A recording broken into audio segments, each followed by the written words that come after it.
안녕하세요. 화용 언어를 키워주는 마음 읽기 사용법에 대한 강의를 진행하고 있습니다. 오늘은 믿음에 대해서 말씀드리도록 하겠습니다.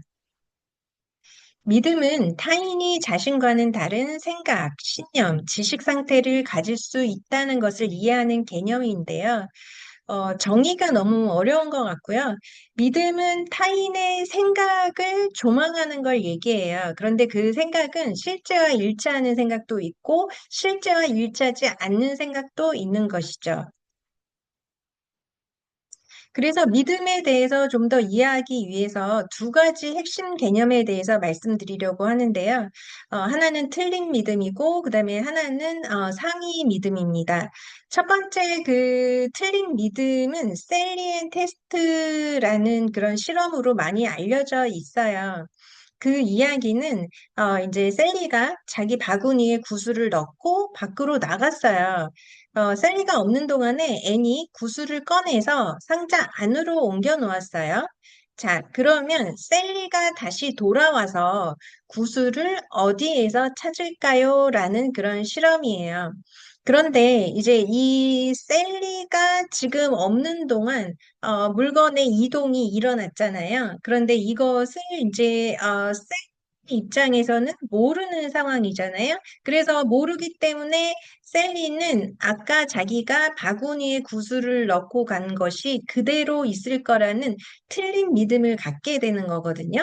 그래서 이 틀린 믿음을 이해하지 못하는 아이는 실제로는 구슬이 이제 애니에 옮겨놨기 때문에 상자에 있잖아요. 그래서 정답인 상자 이렇게 얘기한 친구들은 틀린 믿음을 이해하지 못하는 거고요. 그 다음에 셀리의 입장에서 마지막으로 본 장소인 바구니라고 얘기하는 경우는 틀린 믿음을 이해하는 걸로 봅니다. 근데 보통 3세 전후의 아동들은 틀린 믿음을 잘 이해하지 못하고 상자라고 대답을 했고요. 그다음에 4, 5세 무렵의 아동들은 틀린 믿음을 이해했기 때문에 바구니라고 대답했다고 이제 나와 있죠. 그다음에 이제 이러한 그 믿음은 타인의 그런 그 지식과 그러니까 타인의 믿음과 생각에 대한 조망이잖아요. 근데 그 조망은 층층이 계속 쌓여갈 수 있다는 거거든요. 예를 들어서 실제로 냉장고에 사탕이 있었어요. 그런데 철수는요, 사탕은 서랍에 있어. 이렇게 이제 믿고 있어요. 그러면 철수는 사탕이 서랍에 있다고 믿는다. 자, 이것이 1차 믿음에 해당되는 거고요. 이 철수의 믿음에 대해서 영희가 생각하는 거, 영희가 조망하는 게 2차 믿음이에요. 그래서 영희는 철수가 사탕이 서랍에 있는다고 믿는다고 생각한다. 이제 이렇게 되는 거죠. 그럼 이러한 영희의 생각을 민수가 본다면 민수는 영희가 철수가 사탕이 서랍에 있다고 믿는다고 생각한다고 믿는다. 이제 이렇게 되는 것이죠.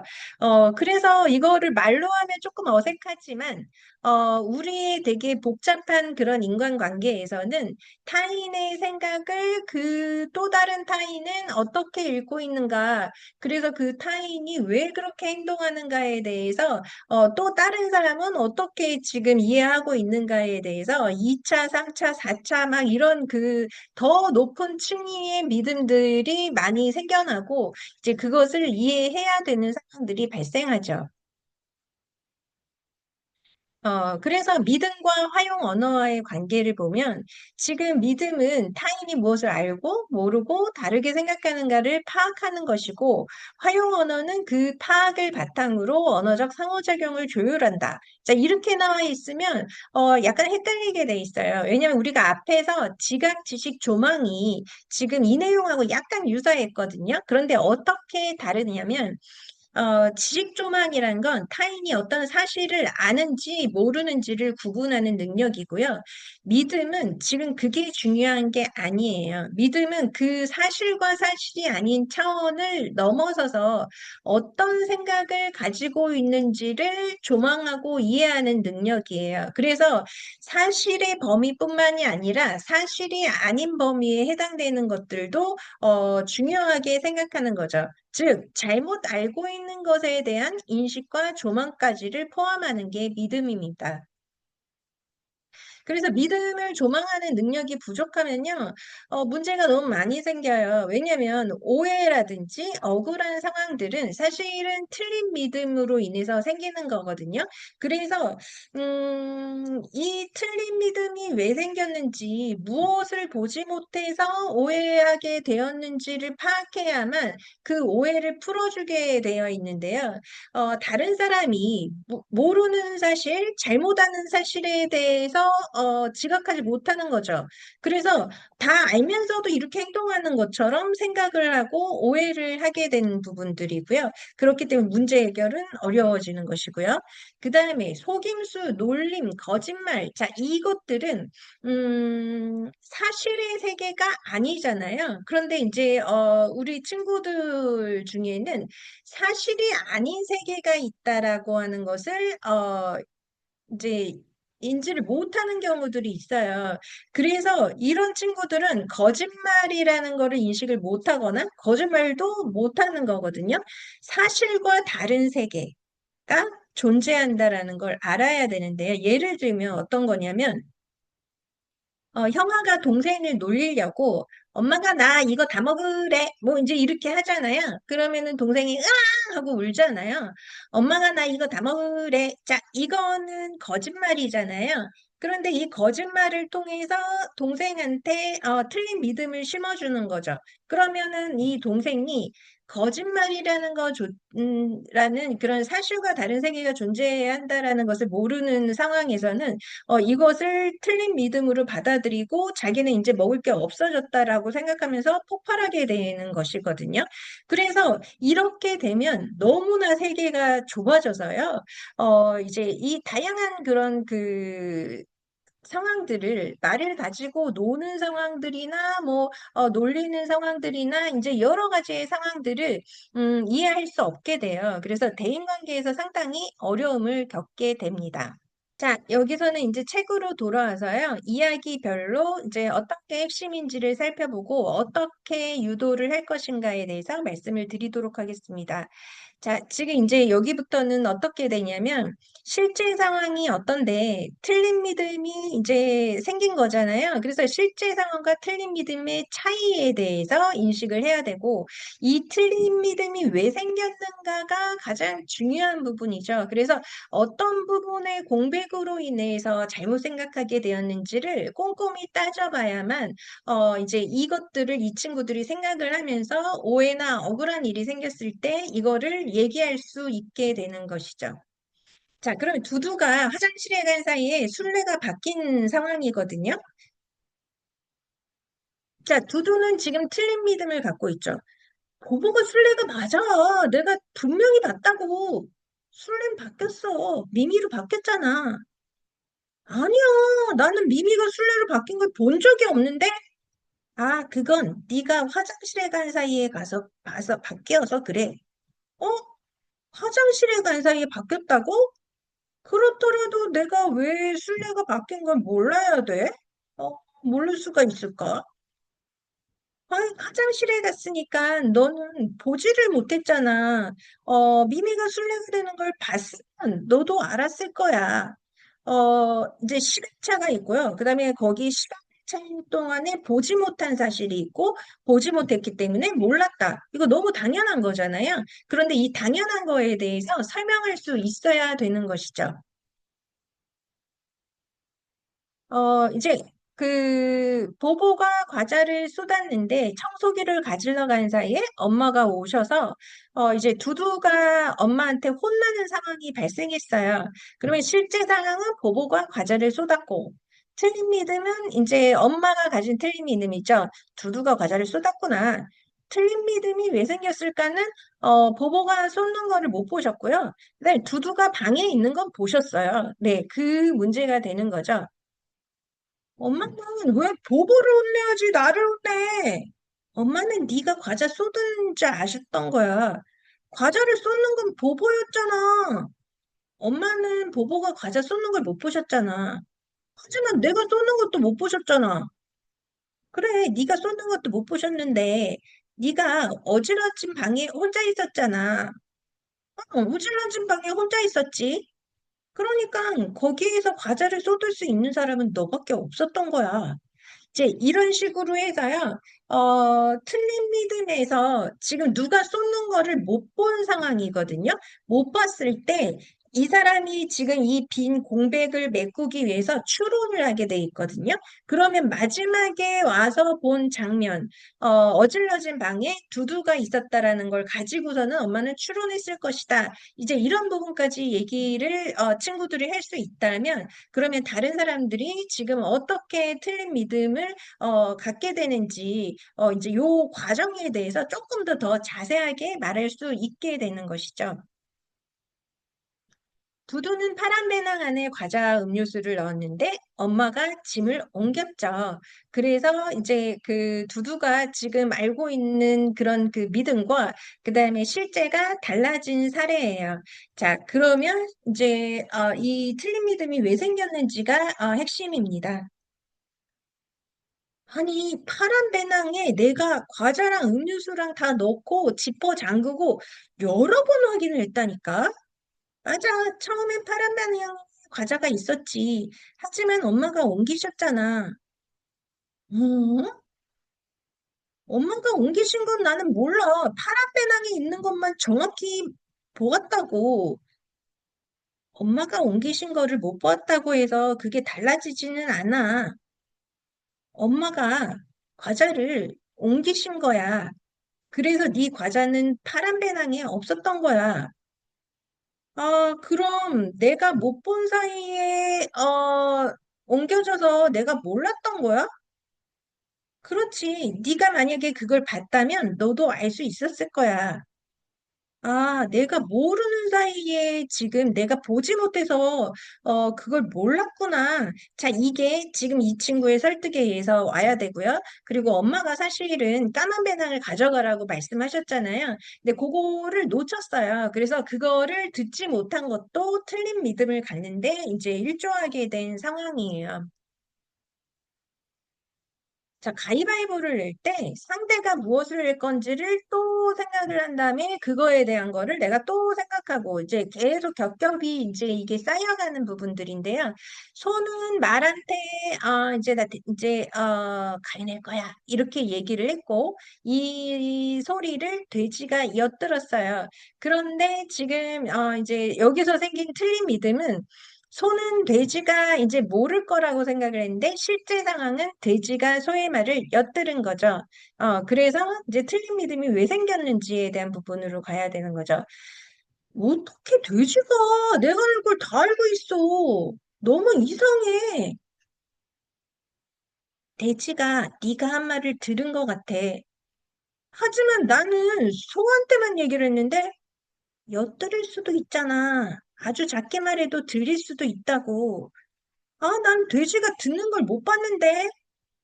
네가 못 봤었어도 돼지가 들었을 수 있어. 아, 그렇구나. 나는 돼지가 모를 거라고 생각했는데 그게 잘못 생각한 거였구나. 이제 이렇게 해서 지금 내가 생각한 거랑 그다음에 실제는 다를 수도 있다. 이제 이 부분에 대해서 얘기를 해주시면 되고요. 그 다음에 아빠의 지갑에서 아빠는 잠바 주머니에 지갑을 넣고 왔고, 그 다음에 그 사이에 엄마가 서랍으로 지갑을 옮겨 주셨는데, 지금 아빠가 가진 틀린 믿음이, 이제, 현실과 달라서 지금 헤매고 있는 그런 상황이었던 거죠. 아니, 분명 잠바 주머니에 지갑을 넣어뒀는데 왜 없어진 거야? 아빠가 없는 동안에요. 다른 사람이 옮겼을 수도 있잖아요. 아니야, 내가 직접 주머니에 넣었다니까. 아빠가 본 거는, 맞는데요. 아빠가 본 다음에요. 그 다음은 아빠가 못 보셨잖아요. 그 다음? 그 다음은 내가 회사에 가고 있었으니까 못 봤지. 아빠가 못 보고 있었을 때 다른 사람이 옮겼을 수 있어요. 사실은 엄마가 세탁하려다가 옮긴 거거든요. 음, 지금 이제 여기서는 분명히 알고 있다고 생각을 하세요. 그런데 아빠는 다 알고 있는 건 아니거든요. 출근하기 전까지 그 상황은 알고 계시지만 출근하는 과정에서 지금 다른 곳에 있으셨기 때문에 그 사이에 일어난 일에 대해서 모른다. 이 부분에 대해서 이제 끌어내 주시면 틀린 믿음이 어디서 생겼는지 알 수 있습니다. 엄마가 지금 토토의 과자와 보보의 주스를 사왔는데 보보의 주스를 냉장고에 넣으셨어요. 그래서 둘이서 이제 엄마의 장바구니를 보고 보보가 굉장히 실망을 한 상황인 거죠. 그러니까 틀린 믿음은 뭐냐면 주스를 안 사오셨네. 이제 이렇게 되는 거예요. 아니, 장바구니에는 보보 과자만 있었단 말이야. 하지만 엄마는 네 주스도 사오셨어. 장바구니 없었으니까 나는 내 주스가 없다라고 생각할 수밖에 없지. 그래서 엄마한테 화를 낸 거야. 하지만 그 안에 있었던 것도 다른 곳으로 옮길 수도 있잖아. 다른 곳으로 옮긴 건 못 봤는데 엄마가 냉장고에 넣으셨는데 네가 그걸 보지 못한 거야. 아, 그렇구나. 내가 못 봐서 나는 이게 장바구니에만 있어야 된다고 생각을 했구나. 네, 이렇게 된 상황인 거죠. 지금 물건의 이동이에요. 그런데 보지 못해서 아예 삭지를 않았다라고 오해를 한 상황이에요. 이제 토토가 창틀에 올라가려고 하니까 보보가 위험해서 이제 붙잡았는데 토토가 울면서 엄마는 이제 토토를 보보가 괴롭혔다라는 그런 틀린 믿음을 갖게 되었어요. 네. 엄마는 내가 토토를 얼마나 봐줬는데 왜 괴롭혔다고 뭐라고 하시는 거야? 엄마는 네가 토토를 붙잡는 모습만 보신 거야. 하지만 난 토토가 창틀에 올라가서 위험할까 봐 막은 건데 근데 엄마는 토토가 창틀로 올라가는 걸 못 보셨잖아. 그래, 못 보셨지. 그러니까 너가 토토를 계속 붙잡고 괴롭히는 걸로 아신 거야. 아니, 그러면 창틀로 올라가는 건 못 봤다고 하더라도 왜 내가 괴롭혔다고 생각하는 거야? 토토가 울고 있고 너는 붙잡고 있으니까 엄마가 어떻게 생각하겠어? 자, 이렇게 돼서요. 엄마가 정확하게 모르는 사실을 아까처럼 추론으로 메꿔야 되는데, 추론으로 메꾸는 건 엄마가 지금 보고 계시는 상황, 토토가 울고 있고, 그 다음에 보보가 토토를 붙잡고 있고, 자, 요걸 가지고서는, 아, 이렇게 했겠구나. 괴롭혔겠구나. 이렇게 추측한 것에 근거가 됐다라는 것까지 찾아내게 도와주시면 되겠습니다. 실제 상황은 두두가 먼저 낙서를 해서 보보가 하지 말라고 하다가 말을 안 들으니까 이제 보보도 화가 나서 이제 낙서를 한 건데, 선생님은 지금 보보만 혼내키신 억울한 상황이 된 거죠. 네. 아니, 선생님은 왜 나만 혼내키는 거야? 선생님은 네가 낙서하는 것만 보셨어. 아니, 내가 낙서를 한 거는 두두가 지금 내 스케치북을 계속 낙서했는데 하지 말라고 해서 계속 해가지고 내가 한 거란 말이야. 하지만 선생님은 두두가 너한테 먼저 낙서한 거는 못 보셨잖아. 근데 선생님은 그거를 아셔야 되는 거 아니야? 선생님은 아셔야 하지만 보지 못한 걸 아실 수는 없어. 아, 그렇구나. 선생님이 못 보셔서 몰랐구나. 아이들은 선생님이나 어른들은 다 알 거라고 생각하거든요. 근데 보지 못한 것에 대해서는 모르실 수도 있다는 거. 그래서 어느 부분을 몰라서 틀린 믿음을 갖게 된 것인지에 대한 부분들을 이제 그 하나하나 차근차근 따져볼 수 있는 기회를 주시면 좋겠습니다. 네, 이거는 이제 엄마가 집에 계신데 화장실에 계셔가지고요 안 보였어요. 그래서 엄마가 집에 안 계시다고 생각하는 그런 이제 에피소드이거든요. 있잖아, 엄마가 그때는 퇴근 시간 전이었어. 분명히 집에 없을 거라고 생각했거든. 근데 엄마는 계셨잖아. 엄마는 회사에 계셨어야 되는데. 너는 그렇게 생각했지만 네가 본 거는 아니잖아. 내가 집에 왔을 때 집에 아무도 없었어. 그거는 네 눈에 안 보였다고 다 없는 건 아니야. 엄마는 화장실에 계셨잖아. 아, 그렇구나. 지금 이 친구는, 요 시간, 퇴근 시간이나, 그 다음에 겉으로 보는 모습을 가지고 엄마는 안 계시다라는 틀린 믿음을 가졌는데, 그런데 실제에서는 다른 것이었죠. 그래서 지금, 이제 실제로는, 보이지 않는 다른 장소에 있을 수도 있고, 그 다음에 회사에서 좀 더 빨리 왔을 수도 있고, 여러 가지 그런 변수가 존재한다라고 하는 것에 대해서 이제 믿음은 사실과 다를 수도 있다라는 말을 이제 유도해 내시면 되겠습니다. 실제는 가방 경비아저씨가 씨가 갖다 주셔서 집으로 이제 돌아왔죠. 근데 틀린 믿음은 이제 부모는 틀린 믿음이 이제 분명히 놀이터에다 놓고 왔으니까 놀이터에 있어야 되는데 이제 요렇게 된 상황이에요. 엄마한테 내가 놀이터에 갔다는 것도 말씀 안 드렸는데 어떻게 알았지? 음, 그거를 알려주신 다른 사람이 있을 수 있지. 응? 엄마가 직접 보지도 않았는데 어떻게 알았어? 경비 아저씨가 네 가방을 집에 갖다 주셨잖아. 경비 아저씨가 가방을 찾아다 주셨다고 하더라고. 경비 아저씨가 그 가방을 어디서 찾았겠어? 놀이터에서 찾았지.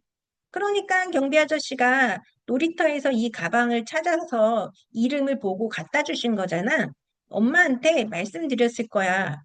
아, 그렇구나. 그러면 엄마는 모르고 계셨다가 경비 아저씨가 가방을 돌려주실 때 그걸 가지고서는 알게 되신 거구나. 아, 나는 가방이 계속 놀이터에 있는 줄 알았어. 그러면 왜 나는 가방이 지금 집으로 온 거를 몰랐을까에 대한 이야기를 하게 되고, 그래서 그 부분은 네가 보지 못했기 때문에 또 몰랐다라고 얘기할 수 있게 되는 것들도 뒤로 이제 붙을 수 있는 내용들이에요. 믿음의 일상 적용에 대해서 이제 그 얘기를 해보면요. 우리가 억울한 일을 당했을 때 우리 친구들이 스스로 이제 그 문제 상황을 해결해야 되는 경우들이 많이 생겨요. 그런데 이제 그 믿음을 일상 적용을 하려면 상대가 어떤 틀린 믿음을 가지고 있는지 먼저 파악을 해야 돼요. 그래서 예를 들어서 이제 두두가 내 스케치북에 계속 낙서해서 보보가 낙서를 했는데 선생님이 나를 혼내셨다. 그러면 상대의 틀린 믿음은 선생님은 나만 낙서한 걸로 아신다. 이제 이렇게 되는 거죠. 그러면 틀린 믿음을 갖게 된 원인은 어, 선생님이 지금 두두가 이제 보보의 스케치북에 낙서하는 장면을 본 적이 없다. 요게 이제 공백으로 남는 거죠. 그러면은 선생님한테 이제 드려야 될 정보는 선생님이 보지 못한 부분에 대한 정보를 드려야만 이제 틀린 믿음이 실제로 변하게 되는 거죠. 그래서 선생님이 오시기 전에 두두가 제 스케치북에 낙서를 했는데 제가 하지 말라고 했는데도 계속 멈추지 않아서 그래서 화가 나서 낙서한 거예요. 라고 해서 선생님이 보지 못한 부분에 대한 정보를 드리는 게 억울한 일에 대해서 문제 해결을 하는 과정입니다. 그다음에 이제 그 타인의 믿음을 조작하는 것들, 이제 요런 것들에 대해서요, 속임수라고 볼 수 있는데, 이거는 이제 동화 속에서도 충분히 많이 경험할 수 있어요. 그래서 예를 들어서 빨간 모자에서 늑대가 할머니를 잡아먹고 할머니 옷을 입고서는 침대에 있었잖아요. 그러면 그때 자, 빨간 모자는 이 침대에 있는 게 누구라고 생각할 것 같아? 이제 이렇게 그것들을 물어보셔가지고요. 지금 빨간 모자가 잘못 알고 있는 믿음. 왜냐하면 변장을 했기 때문에 이제 이 믿음을 조작한 거에 해당되는 거거든요. 그래서 빨간 모자는 잘못 생각하고 있었을 것이다라는 것들을 친구들하고 같이 추측하면서 가주는 게 좋아요. 맨 처음에는 몰랐다가 점차로 실제를 알게 될 수도 있고요. 늑대와 양치기 소년에서 늑대가 나타났다. 뭐 이제 맨 처음에는 진짜로 늑대가 나타났다고 생각했을 것 같아요. 근데 이제 나중에는 아닐 거라고 생각했을 것 같아요. 뭐 이제 이런 것들이 있잖아요. 상황에 따라서 그 사람의 믿음이 어떻게 변하는지에 대한 이야기들을 나눠보시면 이제 이게 어떻게 다른 사람들에게 다른 생각을 줄 수가 있구나, 이런 것들을 알게 되는 거죠. 독사가를 이제 맛있는 사과라고 얘기를 했을 때 맛있는 사과로 알고 먹게 된다거나, 또는 호랑이가 이제 엄마로 변장을 해가지고서는 엄마 흉내를 냈을 때, 그 소리를 듣고 뭐 손을 갖다가 만져보고 엄마라고 지금 틀린 믿음을 갖게 되는 과정들, 이제 이런 과정들 중에서 이게 그냥 막 속이는 것만 알려주는 게 아니라, 요런 것들을 했을 때 이 사람은 이게 실제라고 믿고 있다, 그 당시에는 그런 틀린 믿음을 갖게 되고, 또 틀린 믿음을 깨닫고 실제를 깨닫게 되는 장면, 이제 이런 것들까지도 그 인물의 입장에서 자꾸 생각해 보게 해주시면 도움이 되실 수 있습니다. 오늘은 여기까지 마치도록 하겠습니다. 감사합니다.